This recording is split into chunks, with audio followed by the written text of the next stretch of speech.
Well, our title is New Media, and you are particularly qualified for this one because, first of all, you founded and are CEO of a new media company, Thrillist, and also you invest with your father and a number of other people. And a lot of what you invest in are media companies. I mean, BuzzFeed, Giphy, Mike, HuffPo, a couple others. Tell me what else you guys have invested in. A couple of others, like, I don't know, 50 more. Yeah, a lot. Refinery 29 and Who, What, Where and Brit & Co. and Now This News and The Dodo, and we like media a lot. And in the last 24 hours, you've been to what, 4 new fronts? Have people been going to new fronts? A little bit? No. Well, you don't have to go because so Ben basically has been. Everyone here hates media, and this will be very boring. So let's start with your big thesis, Ben. You have this idea that everything old is new again.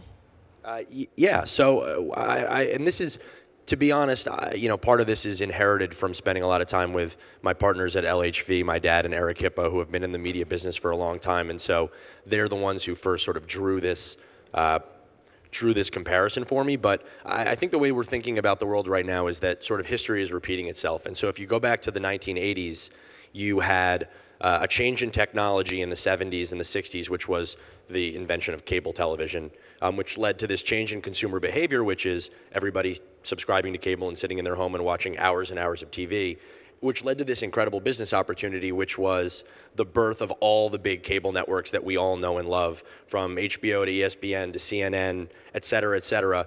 These companies were all created within like a 10-year window in the 1980s, in the late 70s and the 80s. And I think that what you saw there was a pendulum shift from distribution to filling the pipes, and really to a focus on great content. And the brands that learned how to fill those pipes ended up building incredibly big businesses that we all now know and are sort of the media companies of our generation. And I think that a similar shift is happening now online, where the new change in technology is broadband and mobile. The new change in behavior is the unbundling of television and people consuming content on their mobile devices and really consuming content when they want it and what they want and when they want it. And I believe that there's an opportunity to fill the new pipes, which aren't cable TV pipes, but they're Facebook, they're Snapchat, they're Google, they are how content is discovered. And the media companies that we're investing in, I believe, are the companies that are best positioned to fill these pipes and ultimately build the media brands that, my kid will be a customer of in 30 years. Your kid in 30 years will be 32 years old, so we'll care more about what his kids are a customer of, probably. I know, that's scary. So, we've been on this digital media journey, let's call it that, for a while. I mean, even the new big stars like BuzzFeed are several years old at this point. So what defines the 2016 digital media landscape? What are we learning right now? Well, I think we're at this really, really, really important moment, which is, for a long time, the conversation was sort of the deterioration of print and maybe the deterioration of radio, although I don't think anybody really cared about that. And you say that, but those podcast listeners, radio's a thing. Okay. But I mean, like, the biggest dollars, so everyone talked about the deterioration of print, and I think now what we're really approaching is, again, this idea of this unbundling. Cable TV, linear cable television is actually ending. And there's been the 2% decline, the 2% decline, the 2% decline, and I think in a year, in the not-so-distant future, we're going to see that very big 20% decline year, and it's because these affiliate contracts are going to run up, and we're going to see a world where people don't, it's not like cord cutting, it's cord nevering. 50% of millennials don't have a television. And so we're moving into a world now where all, like, real big media, all the dollars which have been in television forever are legitimately going to shift, and it's a new world. And so so it's interesting that you predict a steep drop off, that it will go 2%, and then tank. What's your best guess for the companies that are going to replace cable? I mean, I kind of am of the opinion that Comcast may be the new Comcast. Well, so, and I'm not to say that it's not, that's a good point. I don't think that all these traditional TV companies are going to disappear. They have, in some cases, billions and billions of dollars in cash. In some cases, like at Comcast, they're actually getting aggressive and investing in their future. So Comcast has put $200 million into BuzzFeed, $200 million into Vox. They are trying to protect themselves and not just own the past, but own the future. If you look at the most innovative companies in the world, Google, Facebook, Amazon, these guys have bought their innovation. Again and again, they have gone and bought the companies that are going to disrupt them. And what you've seen with the TV companies, generally speaking, and until very recently, the way that they have grown is by stock buybacks, is by cutting staff, is by sort of managing a slowly shrinking business and not by going and really leaning into the changes. And I think that that's left them in a not great position, but not in a too late position. I think that the other challenge that they have is the infrastructure, the cost infrastructures of these businesses, all the way down to sort of the atom of how much money they have to spend on content creation, $50,000 for a minute of TV content. Those days are quickly coming to an end. And I think that it's going to be more painful for the big TV companies to recognize the end of the cable bundle than it even was for the print businesses as they had to go through the shift from sort of, print media to digital media, because the print businesses weren't close to as big as these TV businesses are. Well, and you said something interesting earlier, and just to note, the timer is not working up here, so I won't know when we're done, so I hope somebody else will let me know, or else we'll be together all day, which is fine by me. So you said something earlier that I thought was interesting, that it might be that actually those print businesses or the media businesses like the one I work for, Condé, are better positioned to succeed in this world than the TV businesses in digital video, the future of TV. Well, that's wishful thinking. That's right. Like, nice try, Jessi. No, I actually think that, and we talked about this a little earlier, I do think that the print businesses are well positioned, because in this new world, a brand like Wired, which actually has done a very elegant job of moving from being a print business to being a sort of majority digital business, has an opportunity to build an amazing video strategy that's built for these new video pipes. And presumably, I think Wired's business will be able to be bigger as a digital video player and digital media business than as a print business when all is said and done. That being said, I think the challenge that Wired will have is when you're part of a large holding company, Wired is one of the great assets at Condé, and there's some other assets that aren't as good. Plenty of other assets that aren't as good, and I think what ends up happening in these big companies is the big, really successful assets end up having to pay for the less successful, smaller assets' mistakes. And so, whereas you guys should be getting tens of millions of dollars of investment to go and grow Wired into a giant brand and a cable network of the future, you're probably going to get some fraction of that investment, because the rest of it's going to have to go to pay for corporate overhead or, the wind down of some other magazine group, something like that. Got it. Right now, publishers are thinking a lot about platforms and how to get on platforms. You're seeing leaders like BuzzFeed developing content specifically for Facebook. You're seeing Facebook unleash products like Facebook Live that are getting more viewers than traditional television. What does that mean for competitive digital publishers? How should they be positioning themselves? Yeah, this is like the question of the moment, right? Which is, you can see Facebook and with Snapchat Discover, with Facebook Instant Articles, with Google AMP, with Twitter Moments, you can see the platforms, you can see the new, the places where people discover and sort of interact with content, building strategies to build moats and to build content that's exclusive to them. I think, the success of any of those platforms is predicated on having a good working relationship with the best content creators. And so I don't think you're going to see that one day Facebook is suddenly going to make it impossible for brands to succeed using Facebook, because they need the content from the publishers. What is an open question is whether you actually see those publishers, those platforms get into the content ownership game. And so you did see this, Comcast owns NBC, right? You've seen the pipe owners become the content owners. I wonder if the pipe owners in digital become the content owners. and I don't have an answer for that right now, but I think it's probably likely that there's at least some acquisitions from these big guys of content companies to see what it looks like and to see how it works.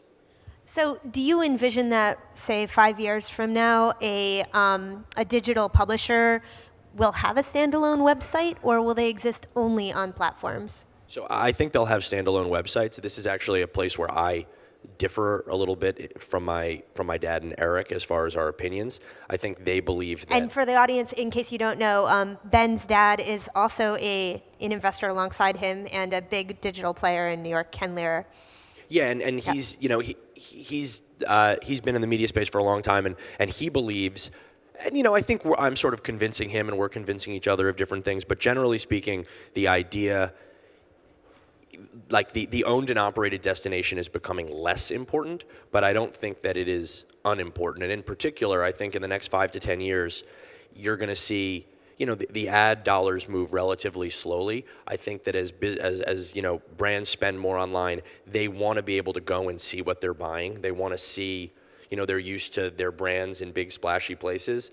I don't think that the day of like the homepage takeover or the day of having brands living on destination websites is over at all. I think there's going to be plenty of money there for an extended period of time.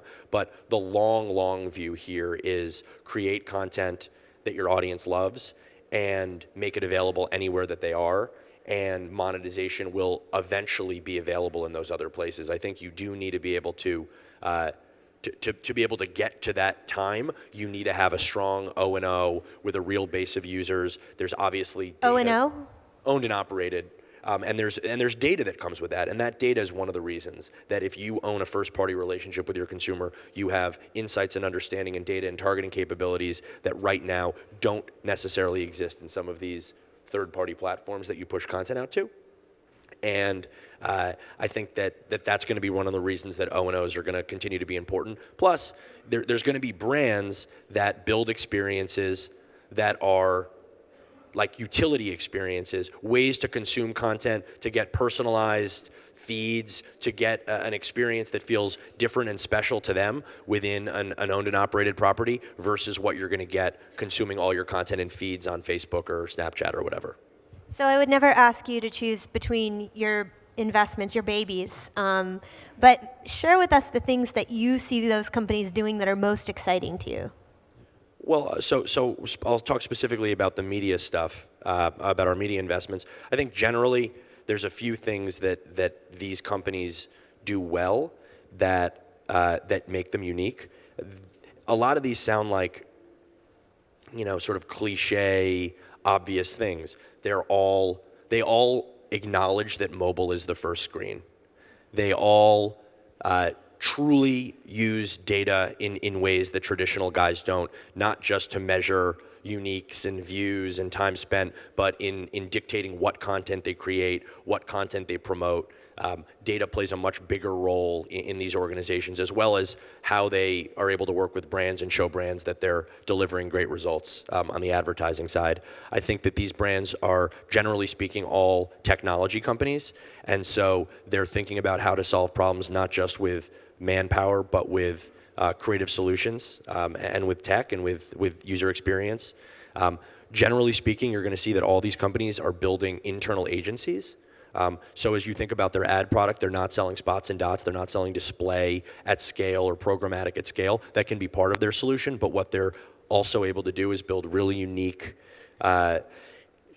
truly native experiences, branded content at scale that help. How core is that to their revenue? Is that something that they're experimenting with for the most part, or is that the core driver of the revenue? At Thrillist, that's 99% of our revenue. Yeah.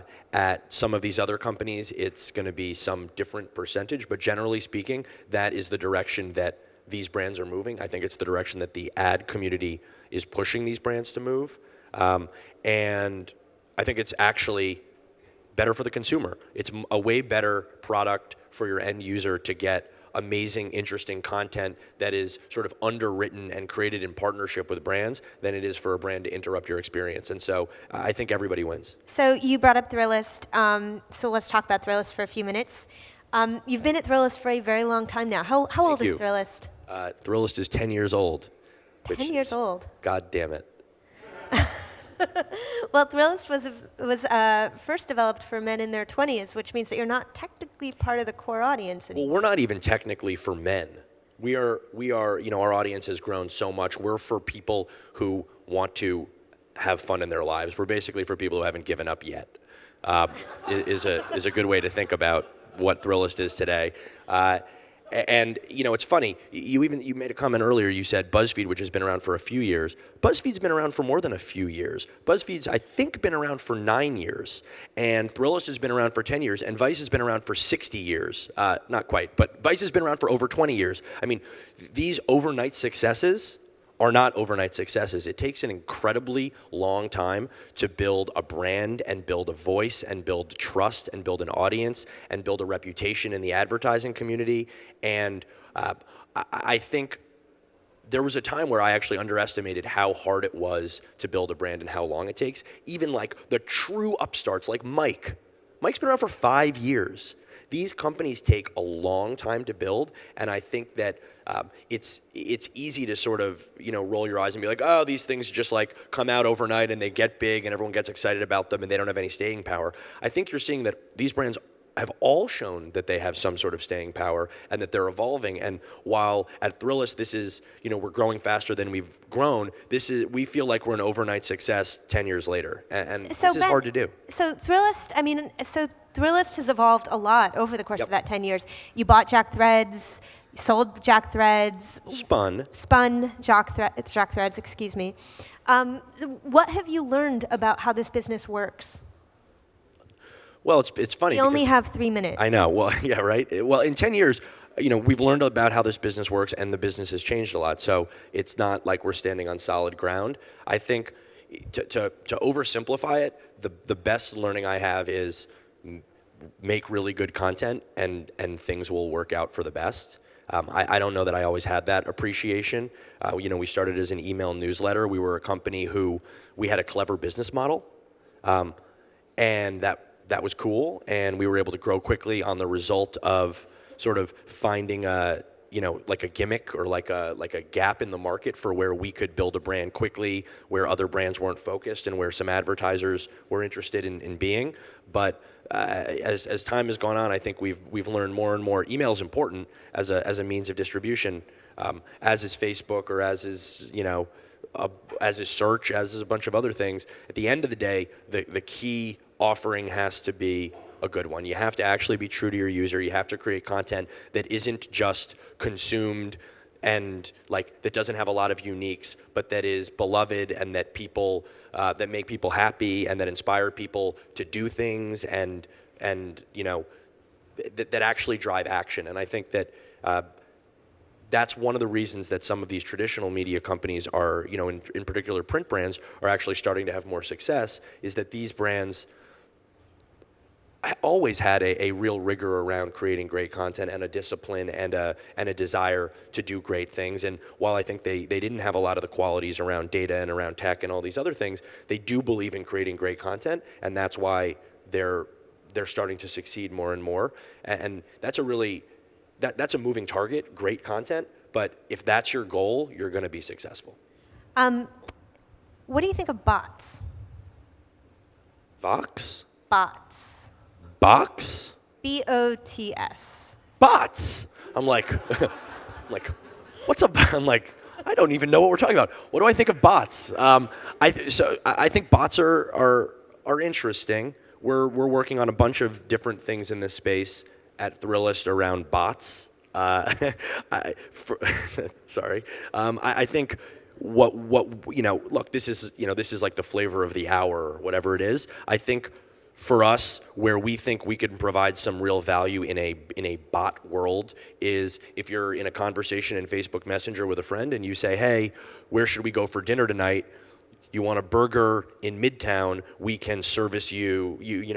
We can bring up that recommendation in a really seamless, elegant way right in your feed and deliver a value there. That's a very specific use case. I think brands just suddenly jumping into the middle of my private conversations is weird.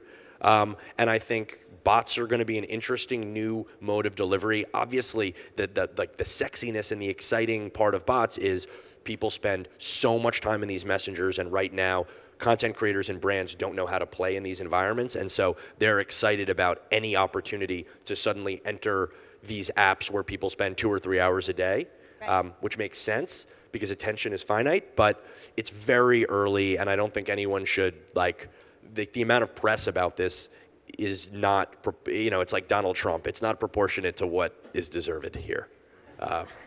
I take credit for that. You can read quite a bit about bots on Wired. So thank you, Ben. As I think about the time that we spent together, I hear you basically saying, make good content and experiment. Yes. All right. Thanks for joining us. Thanks, Jessi.